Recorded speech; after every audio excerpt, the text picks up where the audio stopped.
Salam sejahtera. Ini adalah jawapan kepada punca sebenar penurunan ringgit Malaysia yang pastinya akan membuatkan ramai orang terkejut, khususnya Walaun.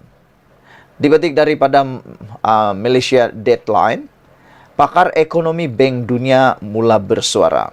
Dedah punca sebenar penurunan ringgit Malaysia.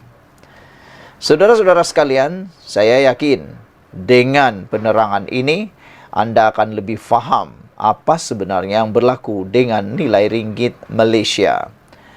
Ketua Ahli Ekonomi Malaysia, Bank Dunia, Apurva Sanghi, memaklumkan dua faktor utama penurunan ringgit adalah kekurangan daya saing dan juga skandal 1MDB.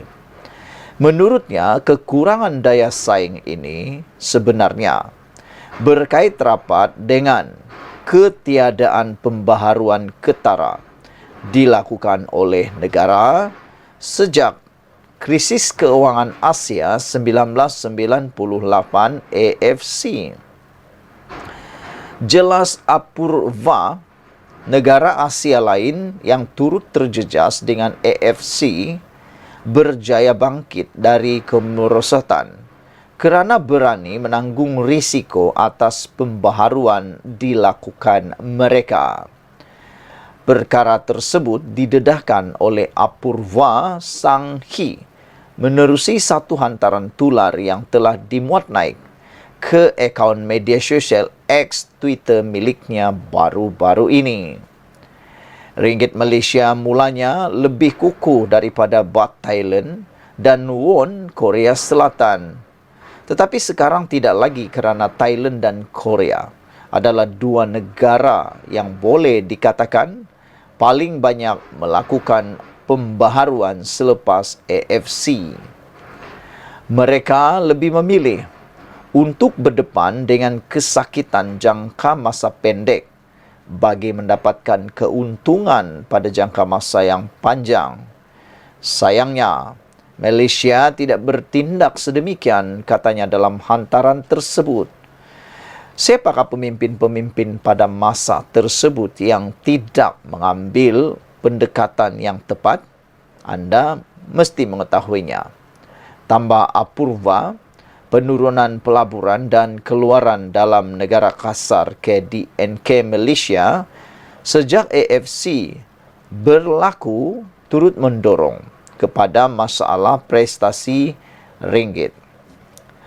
Mengulas lanjut, Apurva memberitahu masalah kian merucing akibat skandal 1MDB, One Malaysia Development Berhad, di mana ia menjejaskan ringgit dengan begitu parah. Lebihan fiskal terakhir Malaysia adalah ketika pra-AFC, peratusan ekspor berbanding KDNK juga mengucup daripada 120% kepada 1,999 kepada 68% pada tahun 1999 kepada 68% pada tahun 2023 dedahnya. Dalam perkembangan tersebut, Apurva turut menyatakan satu perumpamaan antara masalah penurunan ringgit Malaysia dengan penurunan berat badan manusia. Jika anda ingin menurunkan berat badan, mulakan dengan tabiat yang baik, maka berat akan turun sendiri. Begitu juga dengan ringgit Malaysia yang merosot akibat tabiat daya saing Malaysia. Jika anda menjaga kemerosotan ini, seperti mana penggubal dasar cuba lakukan, maka ringgit Malaysia juga akan menguruskan dirinya sendiri seluruhnya.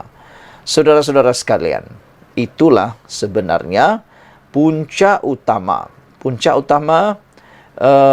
sebenar penurunan ringgit Malaysia menurut pakar ekonomi Bank Dunia ini. Jadi sebenarnya ia bukan berlaku kerana kejadian pada waktu sekarang. Ianya sudah bermula sejak kejadian krisis keuangan Asia 1998 dan pula disebabkan faktor yang kedua atau penyebab kedua adalah skandal 1MDB. Sekian dulu untuk kali ini. Jangan lupa tinggalkan komen anda, tekan butang subscribe. Kita jumpa lagi. Bye-bye. Salam sejahtera. Terima kasih karena bersama dengan saya di Nazilin Unity Channel. Isu paling hangat di Dewan Rakyat hari ini ialah berkaitan dengan dua perkara. Perkara pertama ialah apabila Speaker Dewan Rakyat dengan tegas mengatakan tiada lagi tolak ansur, selesaikan perang politik di luar. Ini berkaitan dengan tindakan segelintir ahli parlimen, tidak kiralah itu daripada kerajaan maupun pembangkang yang seringkali bertikam lidah di dalam parlimen. Oleh sebab itulah, sesuai dengan titah Ketua Duli Yang Maha Mulia di Pertuan Agong, Baginda telah memberikan lesen, green light kepada Speaker Dewan Rakyat Johari Abdul untuk boleh menggantung ahli parlimen sehingga 14 hari sekiranya mereka melampaui batasan. Dan Speaker Dewan Rakyat telah memberi amaran kepada ahli parlimen kerajaan maupun pembangkang supaya meninggalkan pertelegahan politik mereka di luar dewan. Jangan terbawa-bawa dalam dewan. Itu perkara pertama. Itu kurang menarik perhatian kita. Yang menarik perhatian kita ialah tentang pendedahan daripada salah seorang penyokong Anwar Ibrahim, iaitu Syed Abu Hussein, ahli parlimen daripada Parti Bersatu, iaitu Bukit Gantang, yang telah menyatakan sokongan penuh kepada Anwar Ibrahim. Menjelang 2 Mac ini, sebelum berlakunya persidangan khas Parti Bersatu untuk memindah perlembagaan, ada dakwaan mengatakan bahawa ada 10 lagi ahli parlimen bersatu yang akan sokong Anwar Ibrahim. Dan dinyatakan sebelum ini mereka akan memberikan sokongan itu sebelum bulan Mac ini. Jadi yang terbaik ialah bermula daripada tarikh hari ini, 27 hari bulan Februari sehingga Mac. Jadi di mana sudah 10 ahli parlimen bersatu yang didakwa akan menyokong Perdana Menteri ke-10. 10 ahli parlimen yang dinyatakan oleh ahli parlimen daripada Bukit Gantang, iaitu Datuk Syed Abu Hussein Hafiz Syed Abdul Fasal, ialah melibatkan 5 ahli parlimen dari kawasan utara, iaitu di Kedah, Pulau Pinang dan Perak, serta 3 dari kawasan timur, iaitu masing-masing Kelantan, Terengganu dan Pahang. Selain itu katanya, kawasan tengah pula membabitkan seorang ahli parlimen dari Melaka dan 2 lagi ahli parlimen dari Selangor. Sebelum ini, sudah 6 ahli parlimen pembangkang mengumumkan menyokong Anwar Ibrahim, termasuk daripada ahli parlimen Tanjung Karang, Datuk Dr. Zulkafli Hanapi semalam. Saya sebut kata ahli parlimen Bukit Gantang ini, beliau menyebut, tetapi beliau kata beliau hanya menyebut kawasan tetapi tidak sebut nama kawasan. Dia hanya sebut wilayah tetapi tidak nama kawasan.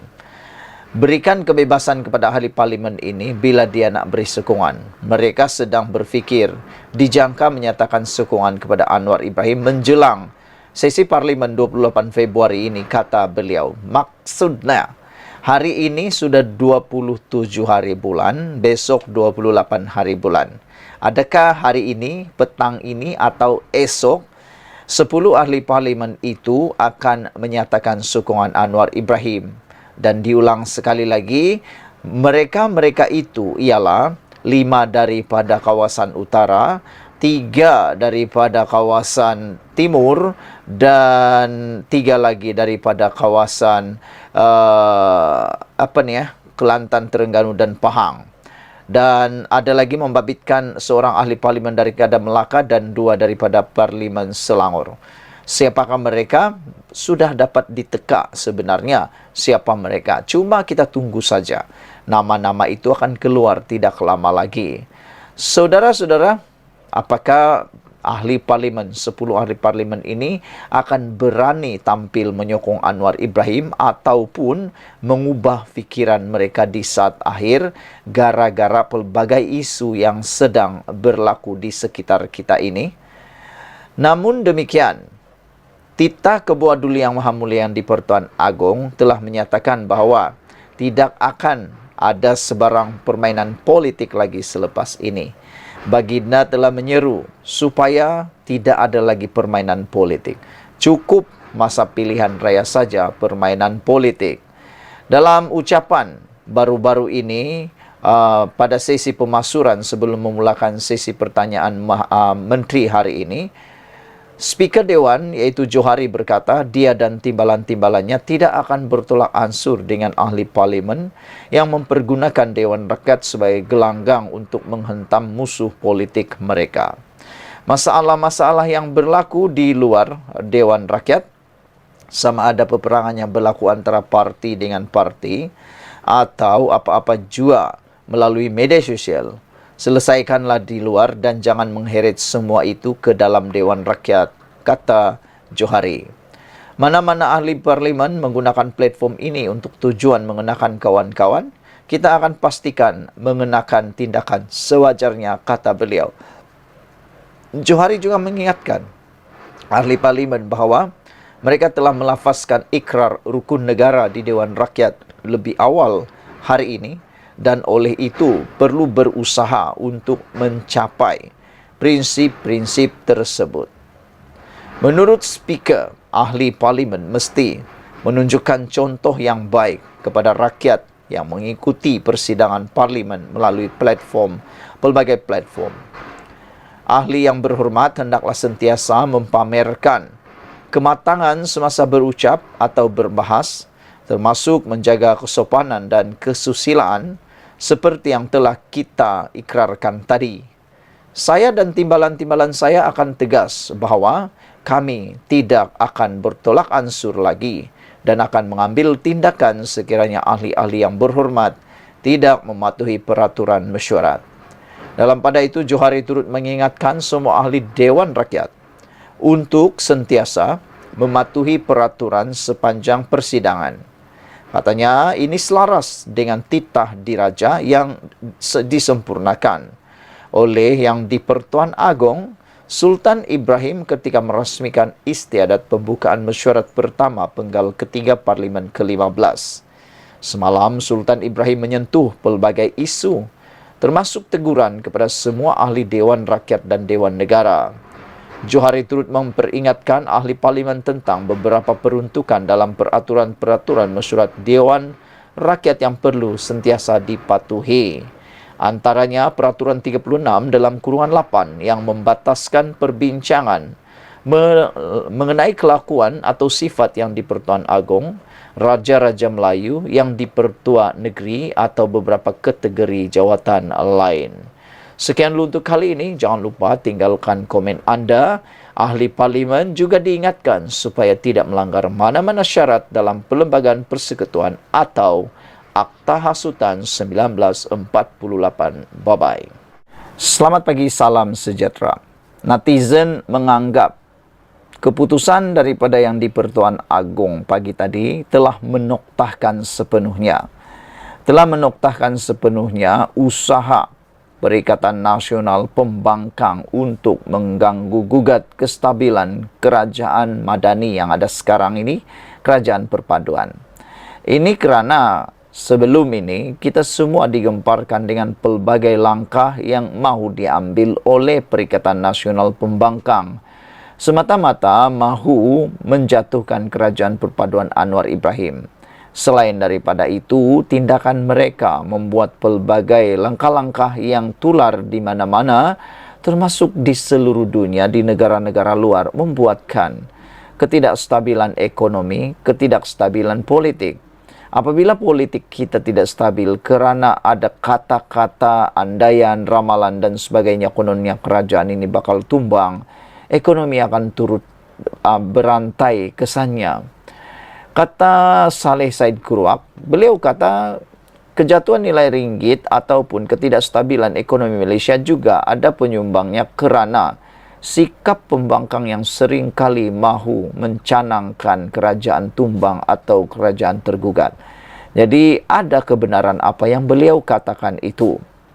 Tapi apabila yang di Pertuan Agong bertitah, saya tidak akan layan usaha nak gugat kestabilan, ini menuktahkan segala-galanya. Langkah Perikatan Nasional boleh kata nuktah, dan kita gembira sebenarnya atas titah Kebawah Yang Maha Mulia di Pertuan Agong ini. Titah Agong ini mudah difahami. Dengan kata lain, mereka kena tunggu. Bukan sekarang waktunya berpolitik, tapi ini waktunya membangun, membina semula negara ini. Semua ahli parlimen sepatutnya bersatu padu. Tak kiralah mereka pembangkang atau kerajaan, mereka perlu bersatu padu. Yang di Pertuan Agong, Sultan Ibrahim Ibni Sultan Iskandar menitahkan bahawa Baginda tidak akan melayan sebarang usaha untuk menggugat kerajaan yang ada. Dengan menggunakan kata nama saya dalam titahnya, Sultan Ibrahim bertitah, Baginda mahu rakyat negara ini berpolitik hanya 5 tahun sekali. Ini terbaik.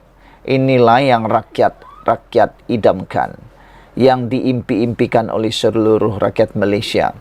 Sepanjang 2 bulan pilihan raya, kempen demi kempen pilihan raya, waktu itulah berpolitiklah habis-habisan.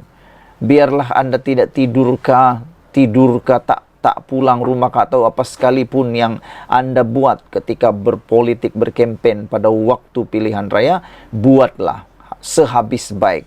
Habiskan segala-galanya pada waktu itu. Tapi selesai saja pilihan raya, yang bersaudara, yang menantu-menantu mentua, yang sepupu-sepupu, anak-anak, berkeluarga, kembalilah berdamai semula. Setahun sekali saja untuk anda berpolitik. Cukup. Ini tidak. Ada yang sampai berlarutan sehingga bertahun-tahun akibat daripada berpolitik. Sehingga ada yang hampir putus keluarga. Kenapa? Sebab lupa bahawa politik itu cukup untuk setahun sekali sahaja. Baginda juga menegaskan, tutup pintu, saya ingin tegaskan di sini. Saya tidak akan melayan sebarang permintaan yang cuba menggugat kestabilan politik negara. Itu titah Baginda. Kita suka dan amat menyanjung tinggi ketegasan Agong kali ini. Apabila Baginda menegaskan, Baginda tidak akan melayan sebarang permintaan yang cuba menggugat kestabilan politik negara ini. Jadi cukuplah setahun sekali sahaja berpolitik. Sekali sahaja Perdana Menteri ditukar. Baginda pasti sudah muak dengan permainan politik. Baginda juga mengatakan, bertitah semua pihak mestilah menerima kenyataan dan menghormati kerajaan perpaduan yang telah dibentuk. Ini yang kita hendaki. Jika ada yang hendak bermain politik, tunggulah pilihan raya akan datang. Titah Baginda pada istiadat pembukaan penggal ketiga sidang Dewan Rakyat. Ini adalah titah Baginda yang pertama kepada awam selepas mengangkat sumpah sebagai yang di Pertuan Agong. Sultan Johor, Sultan Ibrahim Sultan Iskandar selesai mengangkat sumpah jawatan sebagai yang di Pertuan Agong ke-17 bagi tempoh 5 tahun bermula 31 Januari 2024. Istiadat melafaz sumpah dan menandatangani surat sumpah jawatan diadakan sempena mesyuarat Majlis Raja-Raja ke-264 khas di Belairung Seri Istana Negara. Mesyuarat khas itu dipengerusikan Sultan Terengganu Sultan Mizan Zainal Abidin. Pada istiadat itu juga Sultan Perak Sultan Nazrin Shah turut mengangkat sumpah sebagai timbalan yang di Pertuan Agong bagi tempoh yang sama. Sultan Ibrahim diisytiharkan sebagai Yang di-Pertuan Agong ke-17 pada mesyuarat khas Majlis Raja-Raja ke-263 pada 27 Oktober tahun lalu. Pemasyuran Sultan Ibrahim sebagai Yang di-Pertuan Agong ke-17 bagi menggantikan Al-Sultan Abdullah Riayatuddin Al-Mustafa Bilal Shah yang menamatkan pemerintahan sebagai Yang di-Pertuan Agong ke-16 semalam. Saudara-saudara sekalian, itulah titah ke-bawah Duli Yang Maha Mulia Yang di-Pertuan Agong yang paling ditunggu-tunggu oleh rakyat Malaysia. Seperti yang kita jangka dan seperti yang kita ramalkan sebelum ini, Sultan Yang di-Pertuan Agong ke-17 ini adalah Sultan yang mungkin mencatat sejarah sebagai Sultan paling tegas pernah ada di Malaysia. Walau bagaimanapun, itulah yang diimpi-impikan rakyat Malaysia untuk menangani masalah perpaduan, masalah hutang negara ekonomi, dan juga masalah politik yang tak pernah berkesudahan di Malaysia. Apabila baginda bertitah, saya mahu rakyat ini di negara ini berpolitik hanya 5 tahun sekali, ini tegas. Jadi bagi mereka yang sampai sekarang masih berpolitik, berhentilah berpolitik, teruskan hidup ini sehingga pilihan raya akan datang. Sekian dulu untuk kali ini. Jangan lupa tinggalkan komen Anda, tekan butang subscribe. Kita jumpa lagi. Bye-bye. Selamat pagi. Selepas beberapa jam Agong bertitah di Dewan Rakyat di Parlimen, ini pula reaksi daripada Saitro Perikatan Nasional PAS tentang titah ke-bawah Duli Yang Maha Mulia Yang di-Pertuan Agong ini. Amat mengejutkan kerana mereka melontar komentar yang berbau courage selepas titah Agong. Apa yang mereka fikir ni? Agong bertitah tidak akan melayan cubaan menggugat kestabilan politik dan bertitah agar menerima kenyataan serta menghormati kerajaan perpaduan yang sudah dibentuk. Titahnya, jika nak bermain politik, tunggulah masa pilihan raya. Dalam kumpulan telegram kelolaan Papagomo, Saitro Perikatan Nasional mula mengecam Yang di-Pertuan Agong setelah selesai majlis perasmian Parlimen. Ada ahli grup membuat tuduhan liar, kononnya ucapan Yang di-Pertuan Agong dibuat kerana baginda mempunyai kepentingan dan ada yang menyifatkan demokrasi telah mati. Komen lain seolah-olah mengugut Sultan Mahmud pun mangkat dijulang. Lupakan adat istiadat raja sekarang, kata komen-komen tersebut. Ulasan yang berbau khawarij dan boleh menghuru-harakan negara patut diambil tindakan tegas. Setelah negara membuat reformasi, sistem demokrasi mewujudkan kestabilan kerajaan dan meluluskan Akta Lompat Parti, Perikatan Nasional PAS masih berfikir cara lama. Pembangkang sepatutnya fahami had berpolitik dan mengajar pengikutnya mentaati asas negara seperti yang terkandung dalam rukun negara. Tidak cukup dengan Presiden PAS yang menyeru untuk merungkai perlembagaan penjajah. Kini pengikut Perikatan Nasional PAS menyebar kebencian terhadap Agong hanya kerana kepentingan politik sempit Perikatan Nasional PAS. Walhal mentaliti ulil amri adalah wajib selagi tidak menyuruh melakukan kemaksiatan. Saudara-saudara sekalian, laporan ini dipetik daripada harapandaily.com, ditulis oleh Ahmad Mursi. Saudara-saudara sekalian, sebelum daripada kejadian apa yang terkandung, apa yang dilaporkan ini ialah Agong telah pun memberikan penegasan bahawa semua rakyat, masyarakat, semua penduduk di Malaysia usah hasut rakyat dengan isu 3R. Itu pesan Sultan Ibrahim Agong kita yang ke-17. Baginda mengingatkan rakyat agar tidak memainkan isu 3R. Tetapi mengapa kumpulan-kumpulan tertentu seperti yang baru kita bacakan tadi itu tidak serik-serik pula bermain 3R. Jangankan nak mau politik, mau mendapatkan keamanan pun sukar kalau macam begitu. Saudara, janganlah sampai apa yang digendong berciciran, yang dikejar tak dapat. Cuba mengejar kuasa, cuba mengejar politik, cuba mengejar kekuasaan, tetapi keamanan pula hilang. Kekuasaan tak dapat, huru-hara pula negara. Itulah yang cuba dielakkan oleh Ketua Duli Yang Maha Mulia di Pertuan Agong. Agong menyeru supaya semua lapisan masyarakat memperkukuh perpaduan negara dan tidak menghasut rakyat dengan memainkan isu 3R. Seringkali isu 3R digunakan bagi mendapatkan sokongan muda kerana perbuatan atau isu yang paling mudah diterima, paling mudah hangat, paling mudah untuk dihadam oleh rakyat ialah isu 3R. Lagi pula isu 3R ini adalah isu yang popular. Mereka atau ahli-ahli politik yang ambil jalan singkat suka menggunakan isu popular. Tapi ingatlah, isu popular itu barangkali akan menjadikan negara kita hancur barai dan tidak akan mendapat apa-apa keuntungan sekalipun.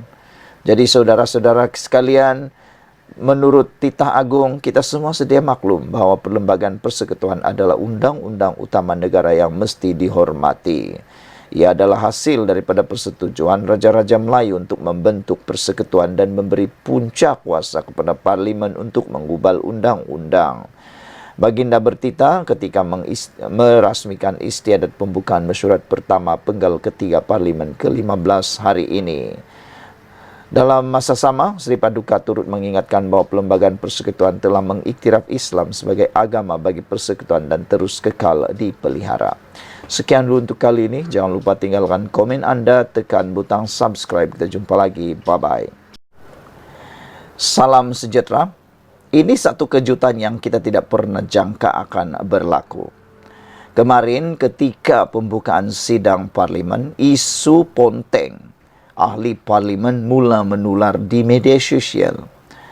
Abdul Hadi Awang, Presiden PAS yang dipanggil orang paling disukai PAS ini, akhirnya gagal hadir ke parlimen untuk pembukaan itu. Namun demikian, isu ponteng tersebut bukanlah disengajakan. Abdul Hadi Awang, Presiden PAS, mempunyai alasan sendiri mengapa tidak dapat menghadirkan diri, mengapa gagal hadir ke majlis pembukaan Dewan Parlimen atau Dewan Rakyat itu.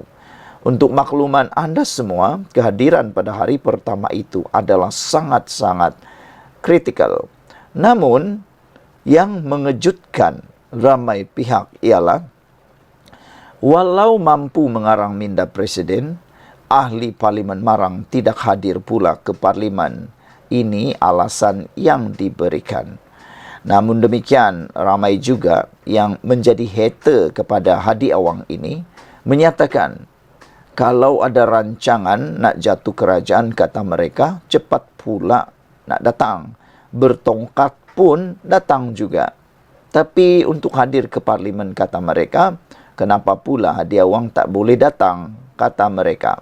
Itu persoalan di media sosial yang bertular di sana-sini. Sehingga ia menjadi perdebatan hangat, bahkan sehingga membawa pertikaman lidah, pertikaman keyboard warrior, menyatakan atau memberikan ulasan kenapa Hadi Awang tak hadir. Kata yang lain, ada pula pempengaruh di TikTok kata kalau langkah Dubai, kalau langkah-langkah yang lain, langkah nak terbuka tap, sanggup bertongkat datang juga berjumpa dengan Tun Mahathir, walaupun baru saja sehat sedikit, telah pun berjumpa dengan Tun Mahathir. Tapi ke Dewan Rakyat sukar pula, kata mereka.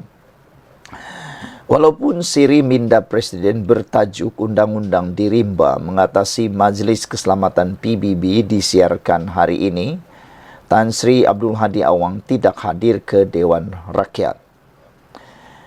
Tiada kelibat ahli parlimen Marang berkenan semasa istiadat pembukaan mesyuarat pertama penggal ketiga Parlimen ke-15 di Dewan Rakyat pagi kemarin. Namun demikian, setiausaha kepada ahli parlimen itu, iaitu ahli parlimen Bacok, Muhammad Syahrir C. Sulaiman, ada alasan kenapa ketidakhadiran tokoh itu berlaku. Beliau yang juga setiausaha politik kepada Abdul Hadi Awang menyatakan bahawa keadaan kesihatan Abdul Hadi Awang tidak mengizinkan dan masih dalam tempoh pemulihan. Tapi itulah ramai yang mempersoal bagaimana Hadi Awang boleh menulis di ruangan ataupun di minda Presiden walhal beliau dalam keadaan tidak sihat dan tidak mengizinkan. Mengapa boleh pula menulis tapi tak boleh hadir, kata mereka.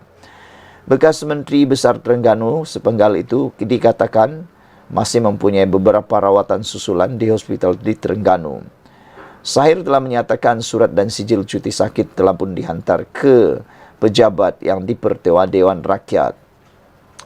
Kata beliau, kesihatan Tuan Guru tidak mengizinkan dan ada dalam tempoh pemulihan, ada rawatan susulan. Surat MC sudah dihantar kepada Speaker Dewan Tan Sri Speaker semalam. Pagi tadi, kerusi Abdul Hadi di barisan hadapan blok pembangkang dilihat kosong semasa titah yang sulung daripada di-Pertuan Agong Sultan Ibrahim. Sebelum ini, kehadiran Hadi ke Parlimen amat rendah dengan hanya menghadiri 33 kali daripada 103 sesi Parlimen sejak 26 Julai 2021. Angka itu menurut data yang dikumpulkan Malaysian Care for Conservation and Human Rights melalui inisiatif My MP. Hadi menguasai kerusi Parlimen Marang sebanyak 7 penggal. Walaupun kehadirannya di Dewan Rakyat boleh dibilang dengan jari, Hadi meraih sokongan tertinggi pada PRU 2022. Sekian dulu untuk kali ini. Jangan lupa tinggalkan komen anda. Inilah yang paling mengejutkan kita. Presiden PAS ini masih disokong oleh rakyat, bahkan mendapat sokongan paling tertinggi walaupun kehadiran yang amat rendah, yaitu hanya hadir 33 kali daripada 103 kali sesi parlimen. Sekian dulu Malaysia kita punya. Kita juga sama-sama cintai Malaysiaku. Bye-bye.